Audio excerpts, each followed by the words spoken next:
రోజులుగా మనకి తిరుమలలో జరిగిన అపచారం మనకి బయటకు వచ్చింది. స్వామివారి ప్రసాదం గత శతాబ్దాలుగా, సరిగ్గా చెప్పాలంటే 300 సంవత్సరాల పై చిలుకు నుంచి స్వామివారి ప్రసాదాన్ని తిరుపతి లడ్డూని కానీ దీన్ని 3 శతాబ్దాల పైనుంచి దీన్ని తీసుకొస్తూ వచ్చారు, స్వామివారికి నైవేద్యంగా ఇస్తూ వచ్చారు. ఇది మహాప్రసాదంగా భావిస్తాం దేశం అంతా.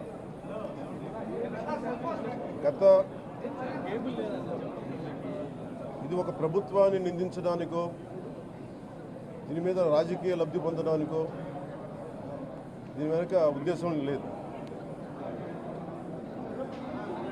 వైసీపీ పాలనలో టీటీడీ బోర్డుని కాన్స్టిట్యూట్ చేసిన విధానం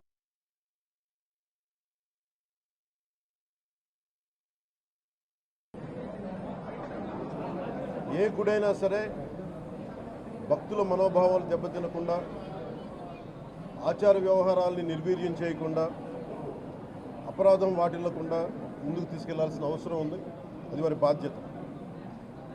సో టీటీడీ బోర్డుని కాన్స్టిట్యూట్ చేసిన వైసీపీ ప్రభుత్వం 2019 నుంచి సంస్కరణల పేరుతోటి, అంతకుముందు చాలా తప్పులు జరిగినాయనే వాటితోటి చాలా మార్పులు చేర్పులు పట్టుకొచ్చారు. స్వామివారి పూజా విధానాలు మార్చేశారు. శ్రీవాణి ట్రస్ట్ అని పేరు పెట్టి దాని మీద 10,000 రూపాయలు టికెట్ పెట్టారు ఒక్కొక్క వ్యక్తికి. ఒక్కొక్క కుటుంబం వస్తే 5 మంది, 4 వస్తే తక్కువ కాకుండా వాళ్ళకి 50,000 రూపాయలు వసూలు చేసి టికెట్ మటుకు, బిల్లు మటుకు 500 రూపాయలకి ఇస్తూ ఉండేవాళ్ళు. ఇది నేను చాలాసార్లు, నాతో పాటు చాలామంది భక్తులు ప్రస్తావించారు, చాలామంది రాజకీయ పార్టీల ప్రతినిధులు దీన్ని ప్రస్తావించారు. అన్ని పార్టీలు ప్రస్తావిస్తూనే ఉన్నాయి, వేలెత్తి చూపుతూనే ఉన్నాయి. కానీ ఏ రోజు కూడా దాన్ని పట్టించుకున్న పాపాన్ని పోలేదు. అలాగే వైసీపీ పాలనలో అఫీషియల్గా ఆన్ రికార్డ్ 219 గుడుల్ని అపవిత్రం చేశారు. విగ్రహాలని విధ్వంసం కావచ్చు, రథాలు తగలబెట్టడం కావచ్చు, అలాగే 300 పైచిలకు మన దేవాలయాలను అపవిత్రం చేశారు. ఇన్ని జరిగినా కానీ ఎప్పుడు నేను గొంతెత్తుతూనే ఉన్నాను. ఆ రోజు రామతీర్థం సమయంలో కూడా రాముల వారి విగ్రహాన్ని తల నరికేస్తే అర్చకులు దాన్ని, రాముల వారి విగ్రహాన్ని ఇలా పట్టుకొని ఆయన బాధపడుతూ ఉంటే ఆ రోజు కూడా నేను తెలియజేశాను. ఆ రోజు కూడా అందరూ ఏకం కావాలి. ఎవరి మతమైనా కావచ్చు, ఎవరి ప్రార్థనా మందిరాలు కావచ్చు, దేవాలయం కావచ్చు, మస్జిద్ కావచ్చు, చర్చి కావచ్చు, కానీ వారి మనోభావాలకి దెబ్బతినేలాగా దాడులు జరిగితే బయటికి రావాలి అని అందరూ నేను కోరుకుంటే, ఆ రోజున చిలకలూరుపేట నుంచి ఉండే ముస్లిం సమాజం సోదరులు కూడా బయటకు వచ్చి ఆ రోజున మద్దతు తెలియజేశారు. ఇది ధర్మానికి సంబంధించిన వాళ్ళని ఒక పిలుపునిస్తూ ఆ రోజు కూడా వచ్చారు. మీరు కావాలంటే అది ఒకసారి మీరు ట్విట్టర్ టైం లైన్లో ఉంటుంది, అది కూడా మీరు చూసుకోవచ్చు. కానీ ఈ రోజున మేము ముందు నుంచి తెలియజేస్తూనే ఉన్నాం, చాలా అవకతవకలు జరుగుతూ ఉన్నాయి, ప్రసాదాలు కల్తీ జరుగుతూ ఉన్నాయి, సరిగ్గా లేవు, ప్రసాదం నాణ్యత పోయింది, డబ్బులు కలెక్ట్ చేస్తున్నారు, రిసిప్ట్లు ఇవ్వట్లేదు, అసలు టీటీడీ మీద కూడా వైట్ పేపర్ రావాల్సిన అవసరం ఉంది. ఇవన్నీ కూడా మేము చాలాసార్లు అనుకుంటా ఉన్నాం. కానీ ఈ స్థాయిలో కల్తీ జరుగుద్దని, కల్తీ ఉంటుంది, ఫుడ్ అడల్ట్రేషన్ ఉంటుంది, చేసే తిండిలో కల్తీ ఉంటుంది, అన్ని దేవాలయాల్లో కూడా ప్రమాణాలు పాటిస్తున్నారా లేదా అన్న చర్చ బయటకు వచ్చింది ఈరోజు. ముఖ్యంగా తిరుపతి లడ్డుకు మహాప్రసాదం, శ్రీవారి మహాప్రసాదానికి సంబంధించి ఇది మీకు ప్రత్యేకించి నేను చదివి వినిపిస్తాను మీకు.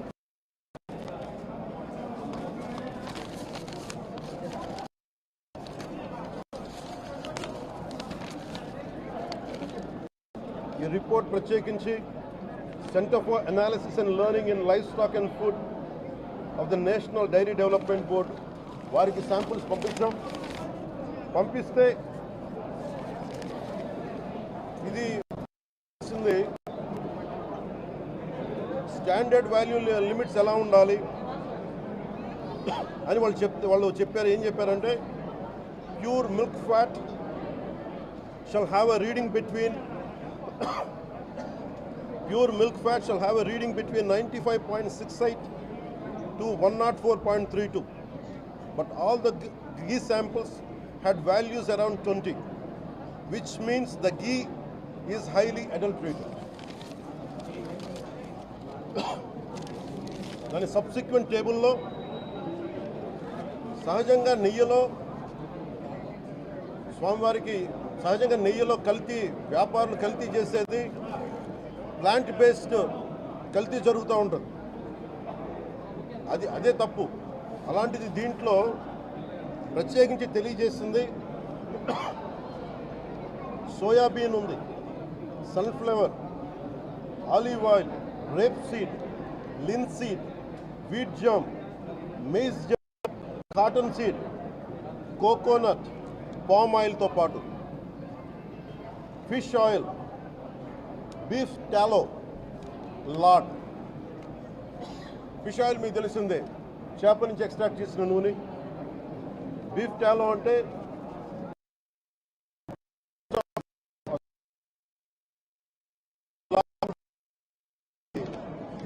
మన పందికి సంబంధించిన కొవ్వుని. ఇవి ఎక్కువ ఉన్నాయి. ఈ దారుణం ఏంటంటే శతాబ్దాలుగా పోరాటం చేస్తున్నారు అయోధ్య రామ మందిరం కోసం. దానికి కూడా వీళ్ళు 1,00,000 లడ్లు ఇలా పిగ్ ఫ్యాట్ తోటి ఫిష్ ఆయిల్ 1,00,000 లడ్లు కొన్ని శతాబ్దాలుగా అయోధ్య రామ మందిరం కావాలని చాలా ప్రతిష్టాత్మకంగా తీసుకుంటే దానికి కూడా తిరుపతి లడ్లు వెళ్ళింది, టీటీడీ లడ్లు వెళ్ళింది. ఇది దేశం అంతా దీన్ని కదిలిపోయింది. ఈ రోజున ఇలాంటి అపవిత్రం జరిగింది. దీని గురించి